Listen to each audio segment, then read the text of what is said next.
We begin tonight with a story you are not hearing on the evening news. A story not of missiles or marching soldiers, but of something far more powerful, a clipboard.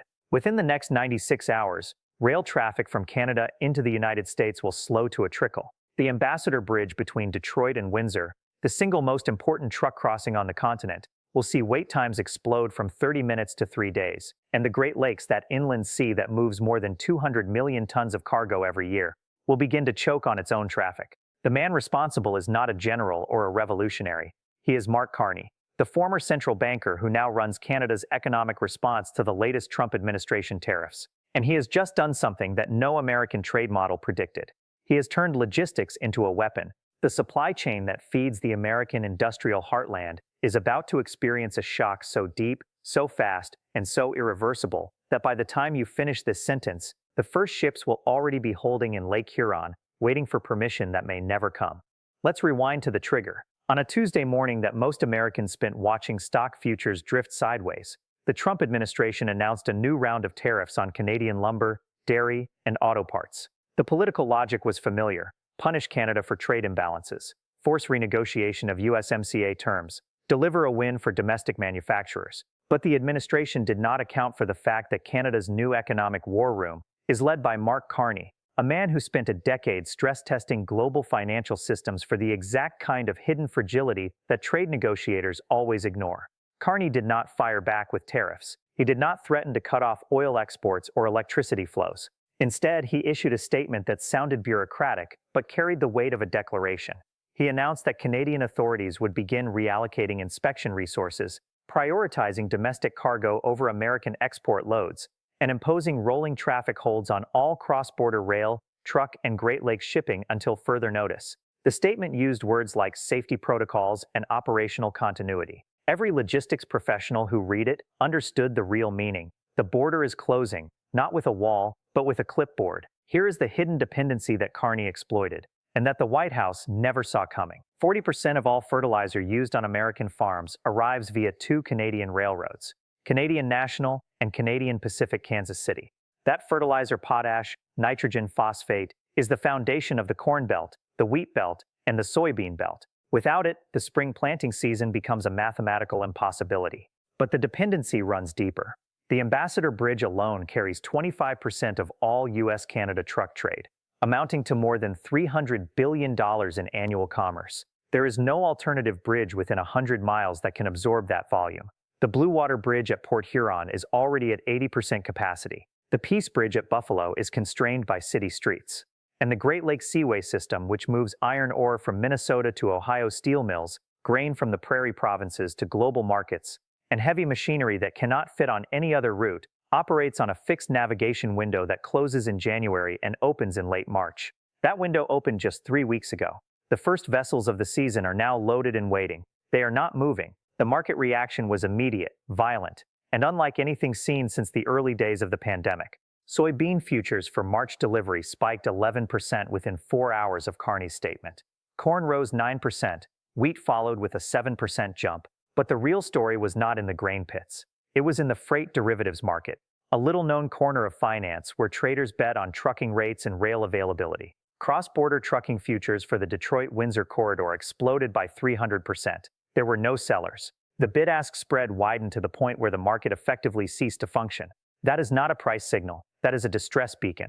And the Baltic Dry Index, which tracks global ocean shipping rates, barely moved, because the problem is not the world's oceans. The problem is the 49th parallel. You cannot reroute a train from Thunder Bay to Houston when the rail yard in Chicago is already running at 93% of capacity, and every diversion route through St. Louis or Memphis is choked with coal and intermodal traffic. You cannot replace 15,000 trucks a day with barges or air freight when the nearest available barge is 800 miles away, and the entire U.S. air cargo fleet combined could carry less than 2% of that volume.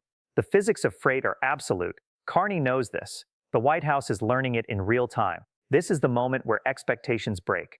Under normal trade disputes, private operators find workarounds. Ships divert to Halifax, then truck south. Trains transfer to barges in Duluth and float down the Mississippi. But Carney's strategy specifically targeted the coordination points between transport modes: the rail-to-truck transload facilities, the barge loading docks, the vessel inspection queues. Those points are not redundant. They are singular, fragile, and already at capacity. The transload facility in Minneapolis that handles Canadian potash for the upper Midwest is running 3 shifts a day, 7 days a week, with no spare capacity. The barge terminal in Chicago has a waiting list of 12 days. The vessel inspection dock at the Eisenhower Lock can process exactly 4 ships per day. Carney did not need to stop all traffic. He only needed to slow the coordination points. A train that cannot unload because the transload facility is backlogged is effectively the same as a train that never left the yard. A truck that waits 3 days at the Ambassador Bridge burns its driver's hours of service, triggers detention penalties, and turns a profitable load into a loss. A ship that sits for 72 hours waiting for inspection misses its slot at the elevator, and the next slot is 2 weeks away. The system does not break from a single catastrophic failure. It breaks from 1,000 small delays that compound into paralysis. Now, the institutional confusion that followed Carney's statement revealed something far worse than incompetence. It revealed a governance vacuum. The Federal Railroad Administration issued a press release saying it was monitoring the situation and had convened an interagency working group. The Surface Transportation Board, which has statutory authority over rail service, acknowledged in a separate filing that it has no jurisdiction over Canadian carriers operating on U.S. tracks, because the tracks themselves are privately owned, but the locomotives are registered under Canadian law. The Department of Transportation held a press conference where the Assistant Secretary for Policy could not confirm whether the Great Lakes locks at Sault Ste. Marie are considered critical infrastructure under the new tariff executive order. They are. Those locks move the entire iron ore supply for the American steel industry. Without that iron ore, blast furnaces in Ohio and Indiana go cold within 2 weeks. But the legal question of who has authority to compel Canadian carriers to move is not a matter of policy. It is a matter of treaties, and treaties take years to litigate. Cargo does not wait for lawyers. Farmers do not wait for interagency working groups. Harvest windows do not wait for press conferences. Here is the authority stack that gives Carney's move its credibility. He ran the Bank of Canada through the 2008 financial meltdown, where he pioneered unconventional monetary policy before the Federal Reserve dared to try it. He ran the Bank of England through the Brexit crisis, where he kept the British financial system alive while politicians argued about borders. He is now the unofficial head of Canada's economic war room, with direct access to the Prime Minister and full authority over the Canada Border Services Agency, Transport Canada, and the St. Lawrence Seaway Management Corporation.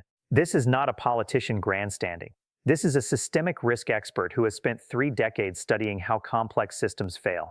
And he has just identified the single most vulnerable node in the North American economy. Warren Buffett, in his 2022 Berkshire Hathaway annual letter, warned that supply chains are not systems of interchangeable parts, but biological networks with single points of failure. Buffett bought railroad assets for exactly that reason, to control those points. But no private investor can control the border. Only governments can. And the Canadian government just decided to use that control. The real-world consequences are already visible to anyone who knows where to look. A major automotive supplier in Ohio, one that produces transmission components for a Detroit-based manufacturer, reported that its just-in-time inventory of cross-border parts has dropped from 3 days to 18 hours. That supplier's logistics manager told an industry newsletter that if the Ambassador Bridge delays exceed 48 hours, the assembly plant in Tennessee will shut down within 1 shift. A fertilizer cooperative in Illinois sent an emergency notice to its members, advising them to expect potash deliveries to shift from rail to barge, adding 12 days of transit time and an estimated cost increase of 40%. That cost will be passed directly to farmers who are already facing the highest input prices in a decade. A cold storage warehouse in Michigan received a notice from its Canadian logistics provider that the provider will no longer guarantee temperature-controlled cross-border loads after 72 hours of hold time. That means fresh produce, meat, and pharmaceuticals sitting on asphalt in April sun. The insurance underwriters for perishable cargo, including Lloyd's of London and several domestic mutual insurers, have already suspended new policies for cross-border routes until further notice. When insurance stops, trucks stop. When trucks stop, food stops. When food stops, the news cycle changes. The agricultural sector is facing a catastrophe that most urban commentators will not understand until the prices change. The spring grain rush from the prairie provinces and the upper Midwest moves through Thunder Bay and Duluth between April and June. That is a 90-day window. Within that window, approximately 15 million tons of grain must be loaded onto Great Lakes vessels, transited through the Soo Locks and the Welland Canal, and transferred to ocean-going ships at the St. Lawrence Seaway. If Canadian authorities hold vessels for safety inspections, perfectly legal, perfectly routine on paper, for even 72 hours per ship, the entire window compresses. A ship that loads on April 15th instead of April 12th does not just lose 3 days, it loses its place in the lock schedule. The locks operate on fixed cycles determined by water levels, ice conditions, and maintenance windows. Miss your slot and the next slot is 2 weeks away. 2 weeks of delay in April becomes 4 weeks of delay in May, because the locks cannot process a surge. 4 weeks of delay means the grain arrives at the seaway after the ocean freight market has already allocated its capacity to other routes. That grain does not get loaded. It sits in silos. While it sits, storage costs eat the margin. Then demurrage charges eat the rest. Then the price of corn falls because the market senses oversupply, but the farmer cannot sell because the grain is stranded. Then the bankruptcy notices begin, and the global buyers are not waiting. This is the most important signal that most Americans will miss because it does not appear on domestic news. Chinese importers of soybeans, who learned the hard way during the 2018 trade war that the United States cannot be trusted as a reliable supplier, have already shifted their second quarter contracts to Brazil. Japanese trading houses are reactivating stored stockpiles of Canadian canola oil that they had been holding as a strategic reserve. European buyers of American corn are quietly reopening negotiations with Ukrainian suppliers despite the war risk, because Ukraine can deliver through the Black Sea corridor while the Great Lakes choke. None of these buyers are panicking. They are adapting, they are rerouting. They are signing long-term contracts with Argentine grain ports, with South African citrus exporters, with Chilean fruit shippers. The switching cost of a supply chain is high the first time. The second time, it is permanent. The United States is about to discover that the global buyers who leave during a crisis do not come back when the crisis ends. They have learned to live without American goods, and living without is surprisingly easy once you have built the alternative. The White House internal modeling, according to a summary shared with the National Economic Council, and described to this reporter by a person with direct knowledge, assumed that Canada would retaliate with export taxes on oil or electricity. That would have been painful, but predictable. The administration had contingency plans for energy curtailment. It had legal teams ready to invoke the Defense Production Act. It had talking points about American energy independence. But Carney did not touch energy. He touched logistics. The administration has no contingency plan for a slow-motion border closure, because no one believed a close ally would use that tactic. The Defense Production Act does not apply to Canadian rail inspectors. The Strategic Petroleum Reserve does not contain spare truck drivers. The Army Corps of Engineers cannot order the SULOCs to operate faster. The tools that work for energy crises do not work for logistics crises, because logistics is not a stockpile. It is a flow, and flows stop when the valve is turned. Already, the White House has convened 3 emergency meetings with the National Economic Council, the Department of Commerce, and the Department of Homeland Security. No actionable plan has emerged. No executive order has been drafted. No phone call between the President and the Canadian Prime Minister has been scheduled. The silence from Washington is deafening, and the markets are interpreting that silence as panic. By the end of this week, 3 things will be true regardless of any diplomatic back channel, emergency working group, or presidential tweet. First, every major manufacturer east of the Mississippi will have triggered its contingency inventory drawdowns, burning through safety stock that took years to accumulate. Second, spot trucking rates for cross-border lanes will have tripled or quadrupled, but the number of actual crossings will have collapsed, because drivers refuse to risk indefinite detention and insurers refuse to cover the risk. Third, the Great Lakes shipping schedule for the remainder of 2026 will be rewritten in Montreal, not Washington, by officials who answer directly to Mark Carney's economic war room. The irreversible conclusion is not that the supply chain might break, it is that the United States just